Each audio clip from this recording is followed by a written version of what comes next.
Bom, amigos, a entrevista de hoje é com o Jaime Brito. Deixa eu explicar para vocês um pouquinho. O Jaime Brito é o nosso produtor, é responsável por tudo que, na verdade, tudo que a gente põe no ar que vem de lá, que vem do local onde está acontecendo a corrida. Como eu sou velho amigo e conhecedor da história do Jaime, eu vou pedir para ele contar, mas eu queria primeiro dizer o seguinte: o Jaime é Nascimento Brito, ou seja, Nascimento Brito é a família que era dona do Jornal do Brasil, um dos jornais mais importantes da história do jornalismo brasileiro, mas concorrente direto do Globo. E aí o que aconteceu? O primeiro emprego do Jaime, o Jaime foi para Nova York para trabalhar no Globo. Na Globo. Na Globo, é verdade, na Globo. E aí que a gente se conheceu, mas enfim, é uma curiosidade apenas. Eu queria que daí para diante você contasse a história, começando por essa informação de com qual idade você deixou o Brasil e foi embora para Nova York. Eu fui estudar inglês e fui estudar jornalismo em televisão porque eu fui fotógrafo do JB quando eu tinha 15 anos. 15, 16 anos, aí eu parei e aí teve uma ideia lá de fazer uma televisão no Jornal do Brasil e aí eu fui estudar. Só que a televisão nunca saiu. E aí eu voltei para o Brasil de férias e era 1982, eleições 82. Aí o Carlos Lemos, que trabalhava na Rádio Jornal do Brasil e trabalhou no JB muitos anos, ele foi trabalhar na Rádio Globo. E eu liguei para o Lemos e falei: Lemos, eu queria visitar a TV Globo, é possível? Será que um Nascimento Brito entra lá? Ele falou: lógico. E eu também tinha uma relação de família com a família Marinho também, porque não é porque é concorrente você é inimigo, né? Claro. E meu pai vendia papel jornal para todos os jornais do Brasil. Ele era um dos maiores importadores de papel jornal. E aí o Lemos me tocou para o Armando Nogueira e eu fui visitar a Globo. E aí tinha eleições 82, perguntaram: você quer fazer um estágio aqui? Eu pedi. Falou: você é abusado, hein? Veio visitar e já quer emprego. Falei: ué, vou aproveitar, né? Vai saber se eu vou entrar aqui de novo. E aí eu trabalhei 6 meses na eleições 82, no Departamento Internacional de Operações, porque eu falava inglês, francês Mas ainda no espanhol. Rio, então? No Rio, é. Eu tranquei a faculdade na Califórnia, que eu estudava na UCLA, e fiquei lá na Globo. Aí chegou em dezembro, e aí eu pedi um emprego em Nova York. O pessoal riu de novo. E aí o Hélio Costa, que era o chefe do escritório em Nova York, ele estava lá. E eu subi lá na sala do Boni. E naquela época era complicado ir lá na sala do Boni, mas eu fui e encontrei ele no corredor. Eu falei: eu estou precisando de emprego em Nova York. Ele falou: você que é o Jaime Brito? Eu falei: sou eu mesmo. E aí ele começou a fazer a entrevista comigo em inglês. Aí ele falou: eu só tenho vaga de assistente de câmera e ganha muito pouco. Eu falei: fechei. Não tem problema. E aí eu fiquei. E nunca mais voltei. E foi exatamente assim que a gente se conheceu, você como assistente de câmera, trabalhando no Grande Prêmio de Long Beach de 83. 83, que você quase degolou com um cabo de áudio o Boésio, lembra? Lembro. Então conta rapidinho essa história. Tinha um produtor na Globo do Rio chamado Victor Paranhos, que tinha inventado que o repórter no pit lane tinha que ter um microfone. E naquela época não tinha essa tecnologia toda de microfone sem fio. Então, contrataram 2 pessoas lá nos Estados Unidos para segurar o cabo. E o cabo ia de uma parte do pit lane até ali o box da Brabham. E aí a gente falou para o Regi, falei: Regi, não pode atravessar para o pit wall. Você tem que ficar do lado das garagens. O Piquet, naquela corrida, o motor dele quebrou. E ele veio andando pro boxe, e lá vai o Reginaldo Cruz, aí fez aquela barriga. Não, mas peraí, antes de cruzar, eu recomendei pro o cabo man de um lado e o cabo man de outro segurar com a mão levantada o cabo. Só Sim, que eles seguraram com a mão levantada o cabo, mas só que você estava do outro lado e o cabo fez barriga. O cara, para não fazer barriga, ele tem que estar no meio do pit lane, Regi. Aí eu gritei, solta!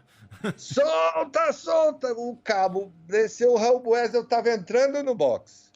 O Janus Lengel, o velho Janus Lengel, no jantar, disse assim, Reginaldo, você já imaginou a manchete do Jornal do Brasil e a manchete do Globo? A manchete do Jornal do Brasil é assim, repórter da Globo degola piloto brasileiro. A manchete do Jornal do Brasil. A manchete do JB. E a manchete do Globo ia ser assim, piloto brasileiro atrapalha a transmissão da Globo. Foi muito divertido, eu lembro desse jantar. Mas eu acho que mostra como o Regi era visionário, porque ele inventou o microfone sem fio, né? Já que o cabo arrebentou. Não, e o mais engraçado é que quando o Raul passou e o cabo pegou na roda traseira e quebrou, chicoteou o boxe da Brabham, mecânico, e o Piquet era casado com a Silvia. Que detestava a gente. Mãe do Nelsinho. A Silvia detestava jornalista brasileiro. Eu não conhecia muito, porque era o meu primeiro grande prêmio. Eu assistia Grande Prêmio desde a época do Emerson. Enfim, aí eu só vi o pessoal da Brabham inteiro. Ai. Aquela barulheira de gente gritando, e a Silvia levou uma chicotada. Nossa. Ficou danada da vida. Uma lambada. Vamos falar um pouquinho sobre a Fórmula 1 de hoje, o ambiente hoje. Primeiro, você explicar para os nossos ouvintes aí como é que funciona essa história da bolha em função da Covid. A bolha é uma coisa muito, muito complicada, mas, ao mesmo tempo, provou que a Fórmula 1 foi o esporte mundial que começou, foi o primeiro, né? A viajar o mundo inteiro. O ano passado era muito controlado, restrito, PCR toda hora, a cada 4 dias, 5 dias, antes de ir embora. Era bem... E não pode ainda. Você não pode entrar dentro das equipes, não pode falar a menos de 2 metros de cada um. E, tipo, eu não posso ir no paddock da Fórmula 2. A Fórmula 2 não pode vir no paddock da Fórmula 1. Quem trabalha na Fórmula 2 não pode vir no paddock da Fórmula 1. Quem trabalha na Fórmula 1 não pode ir no paddock da Fórmula 1, da Fórmula 2 e Fórmula 3. Então, é bem controlado isso. Mas esse ano, para você ter ideia, no Bahrein, eu fiz a pré-temporada e tinha uns dias de folga, né? Até o GP. Uma semana eu fiz um PCR antes de viajar para o Bahrein. Quando cheguei no Bahrein, no aeroporto, eu fiz outro. Quando eu cheguei no autódromo, eu fiz outro. Quando eu saí no domingo para ir para onde eu ia passar uns dias com a Mari, eu fiz outro. Quando eu cheguei no hotel, eu fiz outro. Então, num período de uma semana, eu fiz uns 9 PCRs. O ano passado, me pegaram 2 vezes. Eu conversando com Chase Carey, assim, tete a tete, juntinho, baixinho. Aí o cara depois me passou e falou, vem cá. Mas o Chase que falou, eu não vou dizer não pro cara, né? E o Toto também, eu estava conversando com o Toto assim meio perto, depois o cara da FIA passou e falou, Jaime, estava muito perto, hein? Mas hoje em dia, com a vacinação, a coisa está mais branda, mas continua. Ô Jaime, você está há 29 temporadas na Fórmula 1 e Sim. Você acabou de falar, inclusive, do respeito, da disciplina, etc. Qual o segredo para, nesses 29 anos aí, você conseguir o respeito de pessoas tão importantes da Fórmula 1, como foi no caso do Bernie Ecclestone, do Nick Lauda, por exemplo? Como trabalhar esses bastidores para ganhar a confiança dessas pessoas e, obviamente, ser uma pessoa tão bem informada dentro desse meio que a gente sabe é bem complicado? Eu acho que a coisa principal é você ter ética. A segunda coisa é você ter palavra. E a terceira coisa é você engolir sapo nos primeiros anos e depois eles vão vendo que você é confiável. Quando alguém chega para você e fala, eu vou te contar uma coisa, mas você não pode falar, para mim aquilo é um túmulo. Aí você pode até dizer, eu posso contar essa história assim, assim, assim, aí ele para, olha, fala, pode. Tem vezes que ele fala, não pode. E você não fala. E aí esse respeito vem... Quando você puder falar, você vai ser o primeiro a poder falar. Porque ele vai te dizer, ó, Claro. pode dar. Quando eu cheguei na Fórmula 1, eu sabia de todas as coisas de como era o Bernie, porque eu já tinha trabalhado com a Fórmula 1 de Londres, mas eles só me conheciam por... Aquela época era fax e telefone. Eu pedia isso, eu pedia passe, credenciamento, horário de satélite, não sei o quê. Eu conversava com eles. E quando eu cheguei, a primeira coisa que eu fiz não foi logo no primeiro Grande Prêmio, mas eu acho que foi em Imola, em 92, eu fui ao Bernie e falei, ó, meu nome é tal, eu vim aqui para trabalhar para a Globo e eu vou mudar algumas coisas e vou botar algumas coisas melhores. Aí ele olhou para mim e falou, tá bom, ótimo, não sei o quê. E anos depois eu soube que ele botou um cara lá do paddock para ficar de olho em mim. E eu não tinha muito essa coisa de hierarquia, o Bernie é um deus, não. Eu tratava ele como um ser humano normal. E eu mandava fax lá para eles. Aí os caras diziam, não, isso aí só o Bernie pode resolver. Ô Jaime, só te interrompendo um pouquinho, você sabe que eu penso muito nesse nosso tempo todo que a gente viveu e chego à seguinte conclusão. Uma das razões do seu sucesso no trabalho que você faz é ser, entenda bem no bom sentido, é ser cara de pau, mas cara de pau no bom sentido. Você não tem barreira, você vai e faz. Eu tenho uma coisa que é uma filosofia que quem já trabalhou comigo, eu já tive equipe de 20, de 30, de 50 pessoas quando eu fiz várias Copas do Mundo. Eu tinha uma reunião e dizia assim, o cara que chegar para mim dizer que é impossível pode arrumar a mala e ir embora. Impossível é você voltar da morte. É a única coisa que é impossível. O resto, você tem que tentar até o fim. Você pode não conseguir, mas você tentou até o fim. E não é que, Reginaldo, não é que eu não tinha barreira. Eu sabia até onde eu podia ir. Talvez por eu ter um jeito de ser, a minha personalidade, eu conseguia ultrapassar esse limite respeitosamente. Eu nunca, é isso mesmo. Assim, eu nunca tive assim um não assim total. E tinha coisas que pediam que eu sabia que dentro da filosofia da Fórmula 1 era impossível, então eu já barrava. Claro. Ao ponto de, antigamente, me chamar, você de vez em quando é advogado do Bernie. Você mesmo já me disse isso. Mas assim, ô Jaime, em cima dessa filosofia, dessa mentalidade, como descobrir quais são as melhores fontes dentro do paddock? Quem são as melhores fontes de informação? Aí, meu amigo, é uma questão de... Eu não gosto muito de falar. Isso é uma coisa de mim, feeling, não. assim? É uma coisa Feeling e de você perguntar, você ver, você checar, o cara te diz uma coisa, você vai e checa de novo com outra fonte, com outra pessoa, até você criar uma confiança.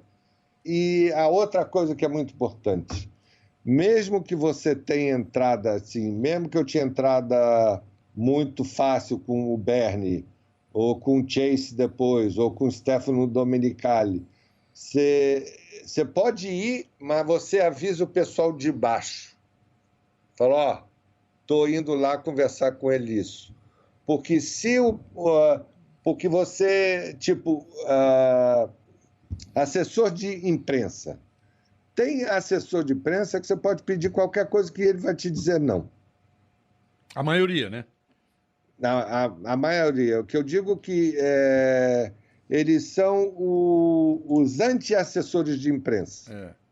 Mas aí, quando eles veem que você é respeitado, você trabalha, você é ético e você conversa com o team principal ou o team manager de igual para igual, o cara te chama antigamente para você sentar e almoçar com ele ou tomar um café ou ir jantar fora, a coisa já muda. Isso aí é com o tempo que você tem que fazer. E, obviamente, você trabalhar em um veículo que interessa, né? Porque a Fórmula 1 tem muito interesseiro.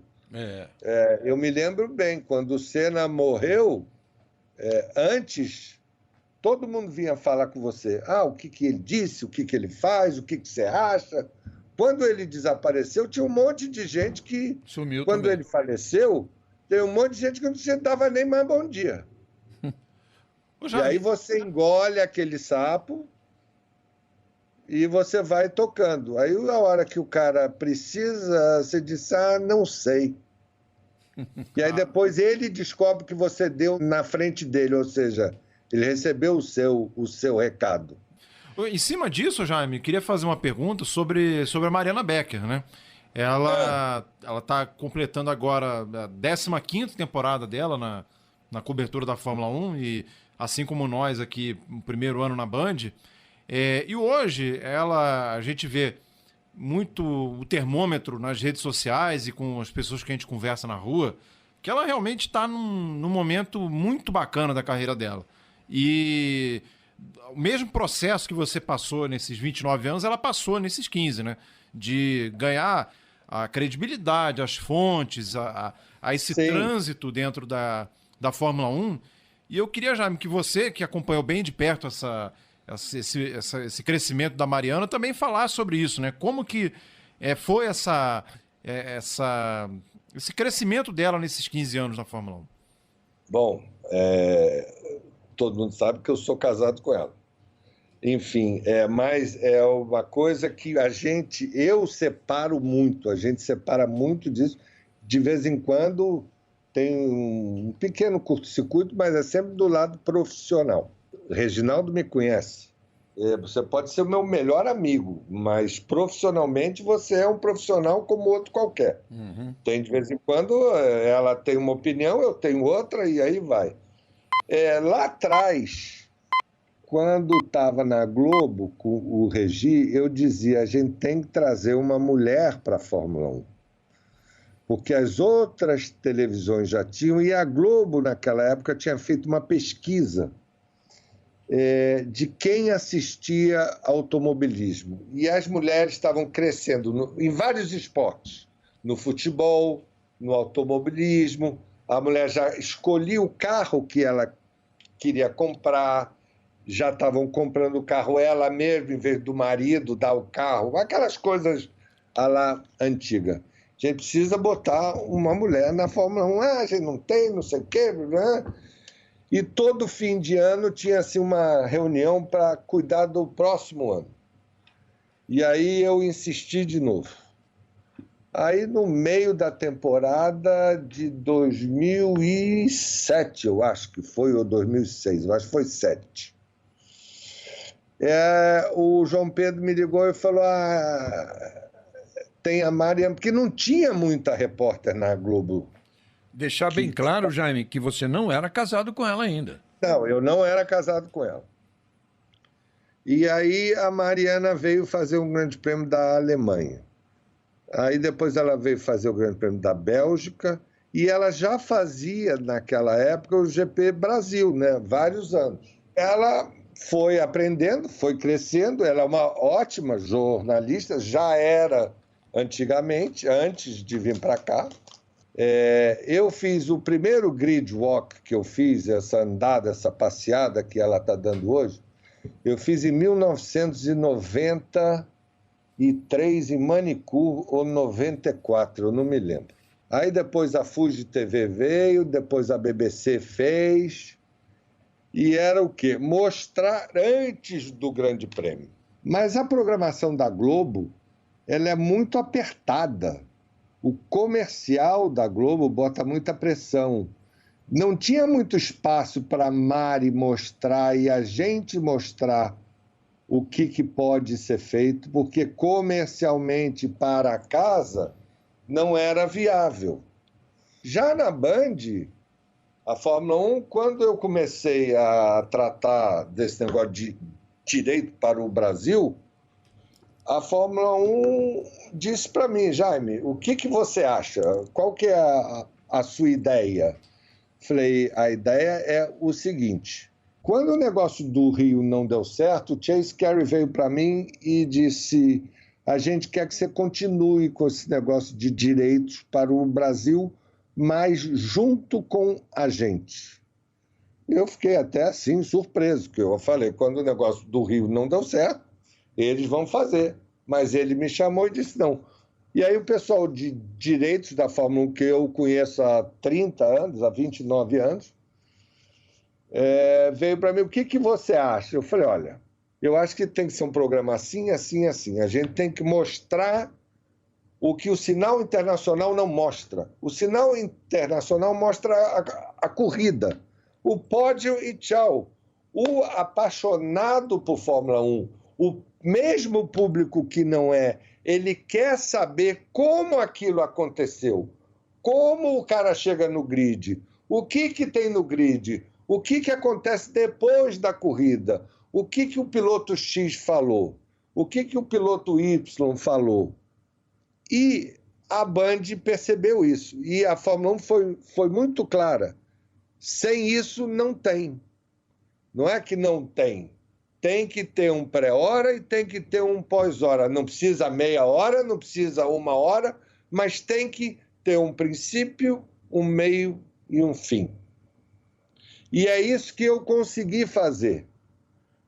E a Mari, nesse ponto, ela já sabia fazer. É que na Globo ela era enlatada, não deixavam fazer. Não podia, porque não sei o quê, tem que passar para esse, tem que falar com aquele, tem que não, porque vai cair audiência e não sei o quê. E a prova está aí. Não cai a audiência, ela só sobe. E a Mari tem um lado humano. Exatamente. Que é muito bom para o público, porque o Zé Gasolina, a Maria Gasolina, ela sabe, ela entende até mais do que eu, do que você, porque os caras vivem aquilo como se fosse... Não é crítica. Eles até ajudam, entendeu? Se você me perguntar quem é que ganhou um grande prêmio em 1982, eu não sei, eu tenho que ir pesquisar. Se eu perguntar para o Fred Sabino, ele sabe.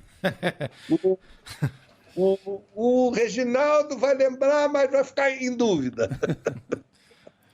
Né? Então, eu acho que a Mari é uma peça muito importante. Agora, sempre, televisão é um trabalho de equipe.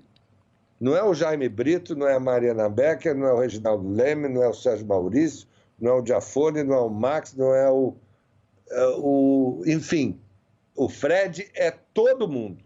É exatamente isso, Jaime. Exatamente isso. É um trabalho de equipe. Essa equipe que é formada dentro de um conceito, que é esse conceito aí que você acabou de falar, que é o conceito que a gente, que todo mundo resolveu aqui, que o Denis Gavazzi, nosso diretor, englobou. Pegou na mão, bom, é verdade, esse é o nosso diferencial.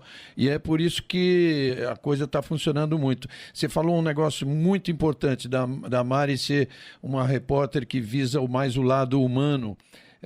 Eu queria te lembrar, e você sabe disso, que me acompanhou a minha vida inteira, muitas críticas eu recebi por não abordar parte técnica com isso, com aquilo. Por quê? Porque eu não sou um técnico. Não sou parte técnica, né? Eu vejo o lado humano e isso é em Copa do Mundo, isso é em Olimpíada, isso é na Fórmula 1. É o meu tipo Sim. de repórter e é o dela, o tipo de ser. É aquela sensibilidade que a gente tem para determinadas coisas. É isso que funciona. Não,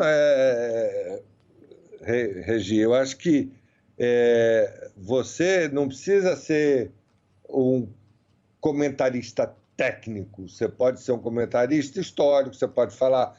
A gente acaba entendendo de técnica, porque a curiosidade que a gente tem, eu vou no Otmar, eu ia no Patrick Head, eu ia no Rob Smedley, eu ia no... Enfim, estou esquecendo o nome aqui. E saía perguntando. E eu já chegava e dizia, eu não sou jornalista técnico. Giorgio Piola, ele me explicava coisas. O Michael Smith me explica outro. O Patrick me explicava outro. O Otmar me explica muito. Então, você acaba entendendo. Agora, a Mari também entende, mas não é o troço dela, entendeu? Ela até fala do pneu, do não sei o quê. Essa temporada, quando a gente começou, eu falei, olha, tem que ser uma coisa, você vai poder participar mais. Porque antigamente tinha os seus núcleos, né? Você só pode falar disso, o outro fala de técnica, o Reginaldo fala disso, o outro fala daquilo. Era muito enlatado. E aqui a gente tem uma liberdade. Foi o que eu conversei com o Denis também. E aí vem aquela coisa que você passou 29 anos martelando. É aquela coisa que eu disse, eu não desisto. E hoje a gente conseguiu, em grupo, fazer o que a gente queria fazer lá atrás. Mas não tinha chance, não tinha espaço. Boa, exatamente. E um grande segredo na formação de uma equipe é aproveitar as valências de cada um, né? Exatamente. Entendeu? E eu acho que... vamos falar, né? Eu vou até aqui... Eu, quando fui para a pré-temporada, eu fui assim... Esse negócio, mudar... Eu não sei como é que é a parte técnica... como é que vai funcionar, e aí eu investi em equipamento, eu conversei com a Fórmula 1, eu falei, já que a gente está junto aqui, vocês me ajudam aqui, eu ajudo ali, e a gente foi, e a gente nunca teve um problema. Nunca. Eu nunca comecei uma transmissão estressado. Jamais. Tudo que é técnico funciona, o retorno funciona, o áudio funciona, o retorno da Mariana funciona. De vez em quando dá um ou outro, porque o 4G caiu, mas já tem o rádio. E na Band, parece que eles já estavam transmitindo a Fórmula 1 há 10 anos. O primeiro grande prêmio, eu me lembro que eu liguei para o Denis e para o Thiago Perrella e falei, vem cá, isso mesmo? Ou vocês fizeram aí um task force, uma montagem especial? Falou, não, é desse jeito mesmo. E aí o segundo veio, o terceiro veio, o quarto veio. Falei, nossa, eu posso dormir de noite, beber meu vinho, não ficar preocupado com o áudio, o live view, isso, aquilo outro. Então, eu acho que é uma coisa muito positiva a Fórmula 1 na Band, entendeu? Porque a Band também entendeu o que a Fórmula 1 queria e é só ver que a audiência não para de subir. Boa, né? Boa. Jaime, assim, para a gente encerrar, imagine que... acho que eu falei demais. Não. É que tem conversas com você para a gente continuar por 3 horas e nós vamos voltar a falar. Tal. Mas não falou demais, não. Acho que tudo isso que o público gostaria de ouvir. E eu queria, só para encerrar, dizer se a Fórmula 1, a cúpula da Fórmula 1, por exemplo, o Domenicali, as outras pessoas, se elas estão satisfeitas também com o trabalho que a Fórmula 1 está fazendo no Brasil. Eles estão muito satisfeitos. Eu tenho conversas... Bom, o Stefano, a gente conhece o Stefano desde o tempo da Ferrari, né? Quando anunciaram que o Chase estava indo embora porque eu fiquei assim, quem é que vão botar? Eu vou ter que começar tudo de novo. Aí botaram o Stefano, eu falei, graças a Deus. Confesso para você que eu abri um champanhe quando eu soube do nome. E liguei para o Felipe e falei isso. Uma coisa que eu falei para ele, falei, Stefano, a gente não pode esquecer que a gente tem que apoiar as categorias, a F2 e a F3.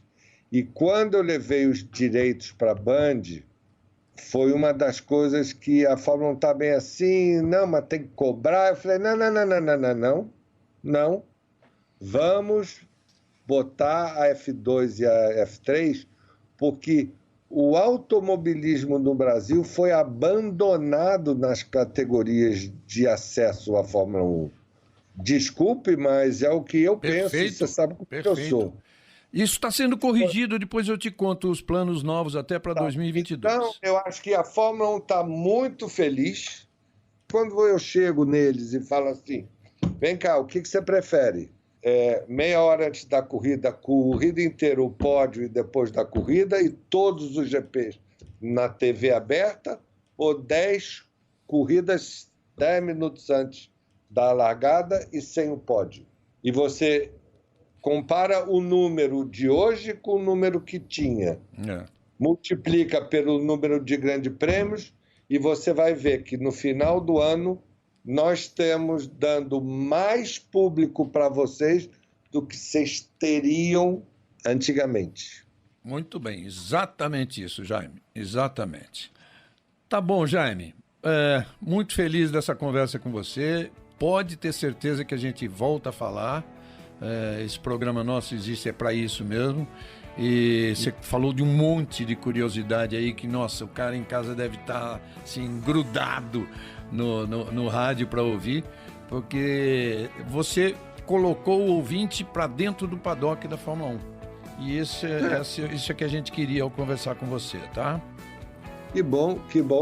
Eu fico também a agradecer a você e ao Fred, a Band, para ter essa oportunidade de botar algumas verdades que não estavam sendo ditas da maneira que deveriam ser.